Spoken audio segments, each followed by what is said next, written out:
కథానాయకుడిగా అట్లాగే తెలుగుదేశం పార్టీ ఆవిర్భావ సృష్టికర్తగా రాజకీయాల్లో ప్రజానాయకుడిగా వెలుగొందిన మహనీయుడు స్వర్గీయ నందమూరి తారక రామారావు గారి 29వ వర్ధంతి సందర్భంగా రాయదుర్గం నియోజకవర్గంలో మెగా రక్తదాన శిబిరాన్ని నిర్వహిస్తూ ఉన్నాం.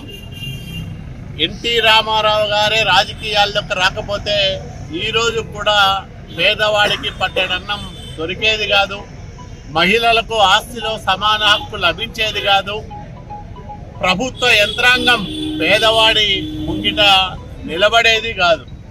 అట్లాంటి మహత్తర కార్యక్రమాలన్నింటినో మాండలిక వ్యవస్థను ఏర్పాటు చేశారు. 2 రూపాయలకే కిలో బియ్యం అందజేశాడు పేదవాడికి, కట్టుకోవడానికి జనతా వస్త్రాలు ఇచ్చాడు. ముఖ్యంగా రైతులను ఆదుకోవడానికి 50 రూపాయలకే పంపు సెట్లకు మరి విద్యుత్తు సరఫరాను చేసిన మహనీయుడు ఎన్టీ రామారావు గారు.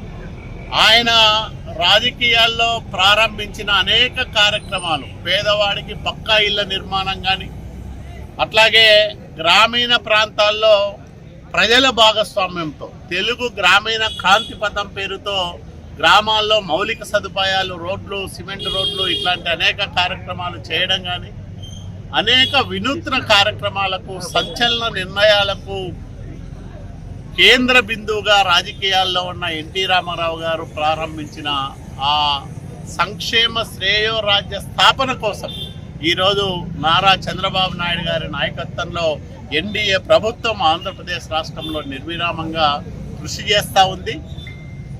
చంద్రబాబు నాయుడు గారు సంక్షేమానికి అభివృద్ధిని జోడించి రాష్ట్రాన్ని ప్రగతి పథంలో పరుగులు పెట్టిస్తూ ఉన్నాడు. పెట్టుబడులను ఆకర్షించి 20 లక్షల మంది నిరుద్యోగులకు ఉద్యోగ అవకాశాలు కల్పించడానికి నిరంతరాయంగా పనిచేస్తూ ఉన్నారు. కాబట్టి ఇట్లాంటి నాయకులు అరుదుగా దొరుకుతారు. నందమూరి తారక రామారావు గారు కానీ, నారా చంద్రబాబు నాయుడు గారు కానీ రాజకీయాల్లో అరుదుగా లభించే ప్రజల ఆస్తి వీళ్ళు, ప్రజల క్షేమం కోసం అహోరాత్రాలు శ్రమించే ఓర్పు నేర్పు ఉన్న నాయకులు. కాబట్టి చంద్రబాబు నాయుడు గారి మార్గదర్శనంలో తెలుగుదేశం పార్టీ కార్యకర్తలుగా మేమందరం పనిచేస్తున్నందుకు గర్వపడతా ఉన్నాం. ఎన్టీ రామారావు గారి ఆశయ సాధన కోసం చంద్రబాబు నాయుడు గారి నాయకత్వంలో మరింత విస్తృతంగా పనిచేస్తామని, అట్లాగే ఎన్టీఆర్ ఆశయ సాధనలో భాగంగా పేదరికం లేని సమాజ నిర్మాణం కోసం P4 విధానంతో చంద్రబాబు నాయుడు గారు ముందుకెళ్తున్న తీరు ప్రపంచంలోనే సంక్షేమానికి, సగటు కుటుంబ ఆర్థిక సామాజిక అభివృద్ధికి ఒక మైలురాయిగా నిలిచిపోతుంది. ఇలాంటి అనేక కార్యక్రమాల ద్వారా ఆంధ్రప్రదేశ్ రాష్ట్రాన్ని అన్ని రంగాల్లో అభివృద్ధి చేయడానికి, ప్రతి కుటుంబ ఆర్థిక పరిస్థితిని మెరుగుపరచడానికి ఈ 5 సంవత్సరాల కాలంలో బృహత్తరమైన కృషి సాగుతుందని కూడా నేను మనవి చేస్తూ ఈరోజు